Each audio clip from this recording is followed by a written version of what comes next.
Yes, people, what's going on? Welcome back to the channel. Hope you guys are all doing well. I'm AdamMcKola and I am back off holiday now, as you can see by the little bit of a tan that I've got. And this on my head, which is what happens when you swim into a wall. But despite that happening, I'm feeling pretty good about myself because Manchester United are starting to act like a proper football club again. And the reason I've got my hood on is because I've still got bedhead off the plane. I've literally just done a 13-hour flight, a 2.5-hour drive, just got in, and now I'm talking about Dan Ashworth to Manchester United. Because after Manchester United stole Omar Barada away from Manchester City and brought him to the red bigger half, big red 3/4 of Manchester, we are now looking to steal Dan Ashworth away from Newcastle. Now, Dan Ashworth has been at Newcastle for a couple of years. Previously, he was at Brighton and Hove Albion as well. He was involved in a lot of the deals to bring in some of the notable figures like Moises Caicedo,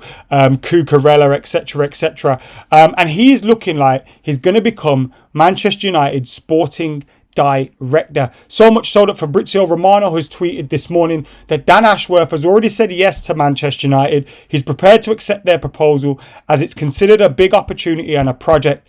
Understand Manchester United intention to negotiate and pay compensation to Newcastle. They absolutely want Ashworth now and not in 2025. And the reason why it mentions 2025 is because Newcastle are hoping that he will have to do some gardening leave. They can put the stops on this and, get the block in there to ensure that with gardening leave, he can't work for Manchester United until 2025. But with the compensation package and everything, Manchester United are trying to make this deal happen very, very soon. So Ashworth could be following Barada into Manchester United. This comes after Manchester United's deal, or the Glazers' deal, to sell a chunk of the club to Ineos, to Sir Jim Ratcliffe, and those guys was ratified by the Premier League and by the FA. And now they've identified Dan Ashworth as their first choice candidate to become sporting director as this new regime begins to kick into place. So all looking very, very positive for Manchester United. Obviously, these things don't guarantee success. You can't guarantee success in this day and age when you've got so many teams competing for so many trophies. Everyone's got money, all these kind of things. You're playing against, state-backed teams like Manchester City and Newcastle and all that. But the fact that Manchester United, despite the fact that for the last 10 years, we haven't been as successful as we were for the previous 10 years before that, and we've seen the growth of clubs like Newcastle and Manchester City, the fact that we can go, you two, come over here, is absolutely incredible and shows you the stature of the club still matters, and the project matters as well, because Dan Ashworth was previously offered a role at Manchester United, although it would have been under John Murtough, and he rejected that. Now he's happy to come in and work for the club. And that obviously shows that some things have changed at Manchester United, notably Ineos, Ratcliffe, Brailsford, and all those guys coming in. And that injection of renewed hope, optimism, and direction as well is seemingly persuaded him to come over to Manchester United. So why do Manchester United want Dan Ashworth? Now, I'm using some little bits from the Athletics article, as well as some bits that are just lodged in my brain from just reading so many different articles and so many different stories, and waiting to see what would happen in terms of these kind of positions. This tuft of hair is doing my head in, but you know what? We're going to rock with it. So Man United have identified Dan Ashworth as the first choice candidate to as their sporting director, and it looks like that's going to happen now. Dan Ashworth saying yes, Newcastle getting involved, those negotiations about to kick off. Ashworth has informed Newcastle United as well of an approach by United, but club-to-club contact is yet to be made formally, but that's expected to be happening sooner rather than later. And the 52-year-old is interested in the opportunity to be part of the new Ineos-led era. This article in The Athletic goes on to say, if appointed, Ashworth will follow United's incoming chief executive Omar Barada in leaving a Premier League rival for Old Trafford. Here The Athletic answers the key questions regarding Ashworth's potential appointment. Now, remind me who Ashworth is, they go on to say. Ashworth's one of the most highly respected executives in the English game, having built a reputation for leading impressive football operations over more than a decade. He worked with Tony Mowbray and peace at West Bromwich Albion. Then he went on to Brighton and Hove Albion as well. His roles weren't always as a sporting director, but eventually he grew into that role as a sporting director. And he has stated his role is to be the middle cog to all the other heads of department at football clubs and enable them to do their job best and help them do their job best. And then obviously when they need to replace someone in one of those positions, he will identify the man or woman or whoever to come in and replace that person. So he's someone that is involved in all parts of football, but also contract negotiations, transfers, all those kind of things as well. And it's great that Manchester United are getting people in with footballing expertise. How often have we seen, at Manchester United, that we've given an accountant the gig, or someone that was just in the right place at the right time got the gig.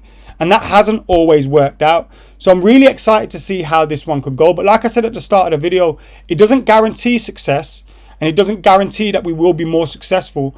But it sure as hell goes a long way towards making sure that we've got the right things in place and we've got the right people in place to hopefully bring that success that we need, bring better recruitment. Our recruitment has been a huge problem at Manchester United over the years, either spending too much on players, bringing in the wrong players, bringing in players that didn't suit the managerial appointments that we were making and all those kind of things. And now it looks like we're getting the right people in place. You're seeing Sir Jim Ratcliffe and the Ineos guys, Dave Brailsford coming in. Then you've got Omar Barada. Now you've got Dan Ashworth coming in as well. And I've seen a lot of people, like football fans now are more, back in the day, we didn't really care who was a sporting director and all those kind of things. And now football fans are, because we know more about what's going on in clubs, we know more about transfers, we know more about players all around the world. We want to see these kind of people in position, so we can get some bargains like the Moises Caicedos of the world and some of the players that he brought into Brighton. But not every player is going to be a success as well. Sometimes it's about playing the numbers game, about playing the statistical game. And if you can get 60-70% of your signings to be successful, then you're moving towards being a much more successful team. Also, it's not just about identifying the right players. It's about getting the negotiations done for these guys as well. So Manchester United, getting the right people in place is exactly what we want to see. Now, what would his role be at Manchester United? Should Ashworth agreed to join United, with Fabrizio Romano is saying he has done today, he will become the club's sporting director, the same role he held at St James's Park, and he will report to Omar Barada. So it will be that kind of, him reporting to Omar Barada, who would be ahead of him. The Ineos plan has always been to get the top position sorted, then work down, so that the sporting director knows they are working under Barada, rather than waiting to find out who the CEO will be after they have been hired, which is important as well. Because you want the guy that's coming in to know who he's going to be working. Not, all right, I'll take this job and then wait a minute. What if I don't get on with the guy that's coming in, or I don't want to work under him, or we're just not compatible together? So it's important to obviously gauge the opinions of Barada on Ashworth, but also Ashworth on Barada. And Brailsford conducted the search. Barada had his input as well.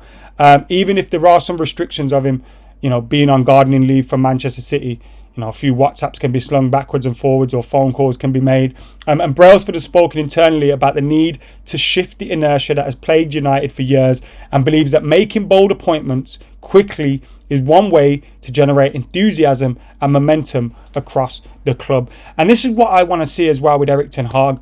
I want to see him at Manchester United with the right people above him, with the right people in place. Because I feel like he's had to do too much at Manchester United. Now, when he came in, he kind of demanded that power and that authority, and that, because he's probably looking at everybody else that's at the club and thinking, these lot haven't got a fucking clue. But now he'll have to be able to give up some of that power and hopefully focus on his job of coaching the team, getting the team improving on the pitch and all those kind of things. And everyone else can take care of everything else. And fingers crossed that all goes together. We've also seen a positive uplift in terms of, results as well. Now, obviously, next game's only around the corner. You could have a bad result and everything starts feeling negative again. But there is something about the sea change at the club bringing positivity. How would the staff feel just hearing a co-owner coming in and saying, listen, we want to make this a successful football club again. We're not just about commercial success and clicks and this, that. We want to be a successful football club, and that can bring a renewed sense of hope as well to not only the staff, the playing staff, that they think, yo, we've got owners in place that actually want to be successful. And some of the things that we've complained about at the culture at the club, if you've got guys above the manager that are ensuring success and ensuring that we make decisions that make this club successful, as a player, you're not going to start cutting corners and taking the piss, are you? Because you'll know you'll be out on your ear. So these are all great things to hear. Fingers crossed they will bring success for Manchester United. But so far, so good, I think, from the Ineos team and the Ineos camp. And I am an optimist, although I have been once bitten, twice shy and all that. So let's just wait and see. But I'm feeling a lot better about Manchester United at the moment. A few results helps. Holiday helps, although this little bump on my head, maybe that's got something to do with it, and this bedhead.